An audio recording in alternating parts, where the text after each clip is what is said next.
Hello guys, வணக்கம் and welcome back to சிறப்பு media 2.0. நான் உங்கள் உதய். இந்த வீடியோவில் நம்ம எதை பற்றி பார்க்க போகிறோம் அப்படின்னு பார்த்தீங்கன்னா, பிக் பாஸ் சீசன் 9 உடைய 9வது வாரத்துக்கான 5வது நாளுக்கான காலை நேர ஓட்டிங் முடிவுகளை தான் இந்த வீடியோவில் முழுசாக பார்க்க போகிறோம். ஸோ இந்த வீடியோக்கு போகிறதுக்கு முன்னாடி நம்மளோட சேனலை சப்ஸ்கிரைப் பண்ணாதவங்க சப்ஸ்கிரைப் பண்ணி வச்சுக்கோங்க. பக்கத்தில் ஒரு பெல் ஐக்கான் இருக்கும், அதையும் ப்ரெஸ் பண்ணி ஹாலில் போட்டுக்கோங்க. அப்போ தான் நாங்கள் அப்டேட் பண்ணுற ஒவ்வொரு வருஷமும் உங்களுக்கு நோட்டிஃபிகேஷன் வந்து சேரும். அதை தாண்டி இந்த வீடியோவுக்கு குறைஞ்சபட்சம் ஒரு 1000 லைக் நான் எதிர்பார்க்குறோம். ஸோ லைக்கை போடுங்க, வீடியோ பாருங்கள். வாங்க இந்த வீடியோக்கள் வந்து போகலாம்.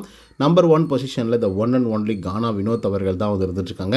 ஸோ அவங்க வாங்கிய ஓட்டுகளோட எண்ணிக்கை அப்படின்னு சொல்லி பார்க்கும்பொழுது 1,65,401 ஓட்டுகளாகும். அண்ட் பர்சன்டேஜ் ஆஃப் ஓட்டிங்ஸ் அப்படின்னு சொல்லி பார்க்கும்பொழுது 24.29% இருந்துட்டுருக்காரு கானா வினோத் அவர்கள். ஆக்சுவலாக யோசிச்சு பாருங்கள், ஃபஸ்ட்டு பொசிஷனுக்கும் 2வது பொசிஷனுக்கும் கிட்டத்தட்ட 70,000 வாக்குகள் வந்து பார்த்திங்க அப்படின்னா வித்தியாசத்தோடு வந்து இருந்துகிட்ருக்கு. ஸோ அப்படின்னா கானா வினோத்துக்கு எவ்வளோ பெரிய சப்போர்ட், எவ்வளோ ஓட்டிங்ஸ் அப்படின்றது வந்து வந்திருக்கும் அப்படின்றத யோசிச்சு பாருங்கள்.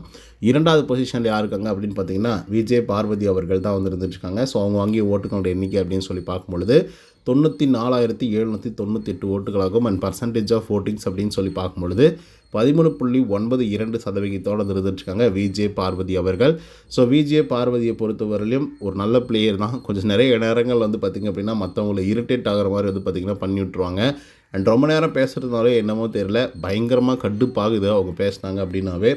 ஸோ ஷார்ட் அண்ட் டேர்ம்ஸாக வந்து பேசினாங்க அப்படின்னா ரொம்பவே நல்லாயிருக்கும். பட் இருந்தாலும் இழுத்து பேசுகிறதுனால வந்து பார்த்திங்கன்னா ஒரு மாதிரி காண்டாயிடுறாங்க ஆடியன்ஸ் எல்லாம். 3வது பொசிஷனில் யார் இருக்காங்க அப்படின்னு பார்த்தீங்கன்னா திவ்யா கணேஷ் அவர்கள் வந்துருக்காங்க. ஸோ அவங்க வாங்கிய ஓட்டுகளோட எண்ணிக்கை அப்படின்னு சொல்லி பார்க்கும்பொழுது 75,562 ஓட்டுகளாகும். அண்ட் பர்சன்டேஜ் ஆஃப் ஓட்டிங்ஸ் அப்படின்னு சொல்லி பார்க்கும்பொழுது 11.1% வந்து இருந்துட்டுருக்காங்க நம்மளுடைய திவ்யா கணேஷ் அவர்கள். ஆக்சுவலாக திவ்யா வந்து சூப்பராக வந்து பேசுவாங்க. பட் சில நேரங்கள் வந்து பார்த்திங்க அப்படின்னா அது நெகட்டிவாக வந்து போக ஆரம்பிச்சிடும். பட் நேத்திக்கு கொஞ்சம் பாசிட்டிவாகவும் கொஞ்சம் நெகட்டிவாகவும் மாறி இருக்குது அப்படின்னு வந்து சொல்லலாம் திவ்யா கணேஷை பொறுத்த வரலையும். ஸோ இப்படியே போச்சு அப்படின்னாலையும் திவ்யா கணேஷுக்கு நல்ல வாக்குகள் குவியறதுக்கான வாய்ப்புகள் வந்து இருக்குது. 4வது பொசிஷனில் யார் இருக்காங்க அப்படின்னு பார்த்தீங்கன்னா விக்ரம் அவர்கள் தான் வந்து இருந்துட்டுருக்காரு. அவர் வாங்கிய ஓட்டுகளோட எண்ணிக்கை அப்படின்னு சொல்லி பார்க்கும்பொழுது 60,821 ஓட்டுகளாகும். அண்ட் பர்சன்டேஜ் ஆஃப் ஓட்டிங்ஸ் அப்படின்னு சொல்லி பார்க்கும்பொழுது 8.93% இருந்துட்டுருக்காங்க விக்கல்ஸ் என்கிற விக்ரம் அவர்கள். ஸோ விக்ரமை பொறுத்தவரையிலும் ஒரு நல்ல பர்ஃபார்மர். ஆக்சுவலாக இந்த வாரத்தில் வந்து அந்த கேரக்டரை விட்டு வெளியே வராத சில ஆட்கள் வந்து பார்த்திங்க அப்படின்னா விக்ரம்னும் வந்து நம்ம சொல்லி தான் ஆகணும். விக்ரம் சில இடங்களில் வந்தாங்க, பட் இருந்தாலும் ரொம்ப அதிகமாக வரல மற்றவங்கள விட கம்பேர் பண்ணும்போது. 5வது பொசிஷனில் யார் இருக்காங்க அப்படின்னு பார்த்தீங்கன்னா கமருதீன் அவர்கள் வந்திருக்காங்க. ஸோ அவங்க வாங்கிய ஓட்டுகளோட எண்ணிக்கை அப்படின்னு சொல்லி பார்க்கும்பொழுது 56,202 ஓட்டுகளாகும். அண்ட் பர்சன்டேஜ் ஆஃப் ஓட்டிங்ஸ் அப்படின்னு சொல்லி பார்க்கும்பொழுது 8.25% இருந்துட்டுருக்காங்க கமருதீன் அவர்கள். ஸோ கமருதீன் அவர்கள் மறுபடியும் பழைய மாதிரி இருந்து ஆகிட்டான். ஸோ எல்லாரையும் கத்துறது, எல்லாரையும் திட்டுறது அப்படின்னு சொல்லிட்டு ஆக்சுவலாக வந்து பார்த்திங்க அப்படின்னா கமருதீனுக்கு இவ்வளோ கோவப்பட வேண்டிய அவசியமே இல்லை. எனக்கு தெரிஞ்சு வந்து அரோரா கிட்டேருந்து வெளியே வந்ததுனாலையோ என்னமோ தெரியல, கமருதீன் அவர்கள் பயங்கர அக்ரெசிவாக நடந்துக்கிறாரோ அப்படிங்கிற மாதிரி வந்து தோணுது. 6வது பொசிஷனில் யார் இருக்காங்க அப்படின்னு பார்த்தீங்கன்னா சாண்ட்ரா அவர்கள் வந்திருக்காங்க. ஸோ அவங்க வாங்கிய ஓட்டுகளோட எண்ணிக்கை அப்படின்னு சொல்லி பார்க்கும்பொழுது 39,364 ஓட்டுகளாகும். அண்ட் பர்சன்டேஜ் ஆஃப் ஓட்டிங்ஸ் அப்படின்னு சொல்லி பார்க்கும்பொழுது 5.78% இருந்துட்டுருக்காங்க சாண்ட்ரா அவர்கள். ஸோ சாண்ட்ரா அவர்களை பொறுத்தவரையிலும் கூட வந்து டேஞ்சர் ஜோனில் இருக்காங்க அப்படின்னு வந்து சொல்லலாம். ஸோ சாண்ட்ராவை தொடர்ந்து யார் இருக்காங்க அப்படின்னு பார்த்தீங்கன்னா அவங்களுடைய ஹஸ்பண்ட் அவர்கள் தான் வந்திருக்காங்க. 7வது பொசிஷன் வந்து பிடிச்சிருக்காரு பிரச்சனை அவர்கள். அண்ட் அவர் வாங்கிய ஓட்டுகளோட எண்ணிக்கை அப்படின்னு சொல்லி பார்க்கும்பொழுது 39,361 ஓட்டுகளாகும். அண்ட் பர்சன்டேஜ் ஆஃப் ஓட்டிங்ஸ் அப்படின்னு சொல்லி பார்க்கும்பொழுது 5.78% இருந்துட்டுருக்காங்க பிரஜன் அவர்கள். ஆக்சுவலாக சாண்ட்ரா அவர்களுக்கும் பிரஜன் அவர்களுக்கும் எவ்வளோ வாக்குகள் வித்தியாசம் இருக்குது அப்படின்னு பார்த்தீங்கன்னா வெறும் 3 வாக்குகள் மட்டும்தான் வித்தியாசத்தோடு வந்து இருந்துட்டுருக்காங்க. ஸோ அதனால் எப்போ வேணாலும் பிரஜன் அவர்கள் மேலே போகிறதுக்கான வாய்ப்புகள் வந்து இருக்குது.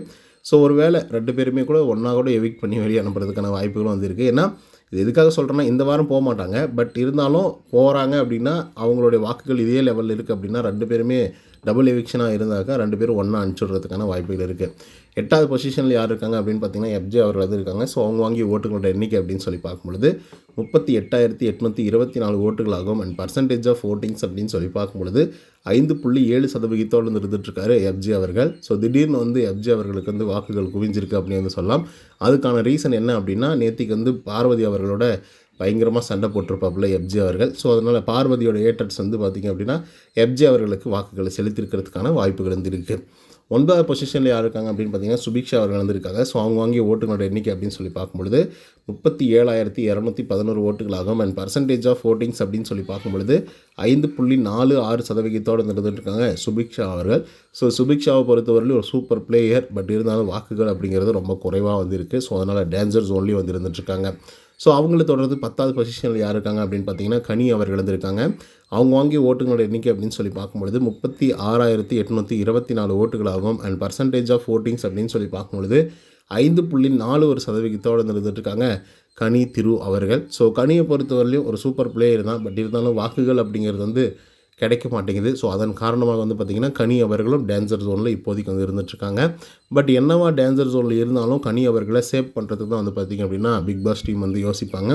அதுக்கான காரணம் என்ன சொல்கிறது அப்படின்னு பார்த்திங்கன்னா, இதுக்கு முன்னாடியே பல தடவை வந்து கடைசி பொசிஷன்லேயும் கூட வந்து இருந்திருக்காங்க, அதுக்கு முன்னாடி பொசிஷன்லேயும் இருந்திருக்காங்க. பட் இருந்தாலும் எவிக்ட் பண்ணப்படலை. ஸோ இந்த தடவையும் எவிக்ட் பண்ணப்பட மாட்டாங்க, அவ்வளோதான். 11வது பொசிஷனில் யார் இருக்காங்க அப்படின்னு பார்த்தீங்கன்னா அமித் பார்கவ் அவர்கள் தான் வந்திருக்காங்க. ஸோ அவங்க வாங்கிய ஓட்டுகளோட எண்ணிக்கை அப்படின்னு சொல்லி பார்க்கும்பொழுது 36,676 ஓட்டுகளாகும். அண்ட் பர்சன்டேஜ் ஆஃப் ஓட்டிங்ஸ் அப்படின்னு சொல்லி பார்க்கும்பொழுது 5.38% இருந்துட்டுருக்காங்க அமித் பார்கவ் அவர்கள். ஸோ இவரை பொறுத்தவரையிலும் ஒரு நல்ல ஜென்டில்மேன் தான், பட் இருந்தாலும் லாஸ்ட் வீக்கில் கொஞ்சம் அவருடைய ஆனஸ்டியை வந்து லாஸ்ட் பண்ணிட்டாரோ அப்படிங்கிற மாதிரி வந்து தோண ஆரம்பிச்சிருச்சு. ரீசன் உங்களுக்கே நல்லாவே தெரிஞ்சிருக்கும். ஏன்னா சில வார்த்தைகள்லாம் வந்து பயன்படுத்தியிருந்தார், குறிப்பாக வந்து பார்வதியை பற்றி, அதுவும் 3 நாள் பிரச்சனையை பற்றி வந்து பேசியிருப்பார். அதுக்கு விஜய் சேதுபதி அட்ரஸ் பண்ணியிருப்பார். என்னங்க சார், உங்களுக்கு வந்தால் ரத்தம், மற்றவங்களுக்கு வந்தால் என்ன தக்காளி சட்னியா, ஏன் இந்த மாதிரிலாம் வந்து பேசுகிறீங்க, நீங்கள் நல்லா ஆரம்பிக்கிறீங்க ஆனால் முடிக்கிறது வந்து சரியாக முடிக்க மாட்டேங்கிறீங்க அப்படின்றதையும், அதே மாதிரி பார்த்து பேசுங்க அப்படின்ற மாதிரி வந்து பார்த்திங்க அப்படின்னா விஜய் சேதுபதி அவர்கள் வந்து ஆல்ரெடி வந்து சொல்லியிருந்தாப்புல. ஸோ அந்த சில ஸ்டேட்மெண்ட் வந்து பார்த்திங்க அப்படின்னா அமித் அவர்களுக்கு மிகப்பெரிய அளவில் நெகட்டிவிட்டியை வந்து க்ரியேட் பண்ணிடுச்சு அப்படின்னு வந்து சொல்லலாம். பெண்கள் பார்க்கக்கூடிய பெண்கள்லாம் வந்து பார்த்திங்கன்னா, என்ன இந்த ஆள் பார்க்குறதுக்கு ஜென்டில்மேன் மாதிரி வந்து இருக்காப்புல, ஆனால் பேசுகிறதும் அதே மாதிரி தான் வந்து பேசுகிறாப்புல, என்ன இவ்வளோ வன்மத்தை வந்து கொட்டுறாரு அப்படிங்கிற மாதிரி ஒரு மைண்ட் செட்டுக்கு வந்து பார்த்திங்க அப்படின்னா போயிட்டாங்க. ஸோ அதன் காரணமாக வந்து பார்த்திங்க அப்படின்னா அமித் அவர்களுக்கு லாஸ்ட் வீக்கில் ஓரளவுக்கு நிறைவான வாக்குகள் வந்து வந்துருச்சு. சொல்லப்போனால் வந்து 7வது பொசிஷன், 6வது பொசிஷன், ஸோ அந்த மாதிரி இடத்துல வந்து இருந்துகிட்டு இருந்தாங்க. பட் இப்போ வந்து பார்த்திங்க அப்படின்னா டோட்டலாக எல்லாமே கான்ட்ராஸ்ட்டாக மாறி எஃப்ஜேவை விட கீழே, சுபிக்ஷாவை விட கீழே, கனியை விட கீழே, பிரஜனை விட கீழே வந்துட்டு பார்த்திங்க அப்படின்னா டேஞ்சர் ஜோனில் வந்து இருந்துகிட்ருக்காரு. ஸோ அதனால் இந்த வாரம் என்ன நடக்கும் அப்படின்றத நம்மளால் சொல்லவே முடியாது. ஏன்னா டபுள் எவிக்ஷன் இருக்கிறதாக நியூஸ் வந்து பார்த்திங்க அப்படின்னா வந்துட்டுருக்கிறது. ஸோ அதன் காரணமாக 2 பேர் எவிக்ட் ஆகலாம். அந்த 2 பேரில் வந்து இப்போதைக்கு வந்து டேஞ்சர் ஜோனில் இருக்கிறது எல்லாம் யார் அப்படின்னு பார்த்தீங்கன்னா சாண்ட்ரா, பிரஜன், எஃப்ஜே, சுபிக்ஷா, கனி மற்றும் அமித் அவர்கள். ஸோ டோட்டலாக 6 பேர் வந்து பார்த்திங்க அப்படின்னா டேஞ்சர் ஜோனில் வந்திருக்காங்க. எனக்கு தெரிஞ்சு சாண்ட்ரா பிரச்சனை அவ்வளோ சீக்கிரம் வந்து எவிக்ட் பண்ணி வெளியே அனுப்புறதுக்கான வாய்ப்புகள் வந்து கிடையாது. அதே போல் எஃப்ஜே அவர்களை எவிக்ட் பண்ணுறதுக்கான வாய்ப்புகள் வந்து இருக்குது. அவன் வந்து சுத்தமாக வந்து இந்த கேம் மேலே ஒரு இன்ட்ரெஸ்டே இல்லாமல் வந்து இருந்துட்டுருக்காப்புல. ஸோ அதெல்லாம் தாண்டி கனியையும் அமித்தையும் சேவ் பண்ணோம் அப்படின்னு நினச்சா சுபிக்ஷாவை எவிக்ட் பண்ணுறதுக்கான வாய்ப்புகள் இருக்குது. அது நம்ம பொறுத்து தான் பார்க்கணும். ஓகே மக்களே, ஓட்டிங் முடிவுகளை பார்த்துட்டோம். ஸோ உங்களுக்கு பிடிச்ச பிளேயர் யார் அப்படிங்கிறத கமெண்ட்ஸில் சொல்லுங்கள். இன்னொரு தடவை சந்திக்கிறேன். Until then bye from Uday. நன்றி, வணக்கம்.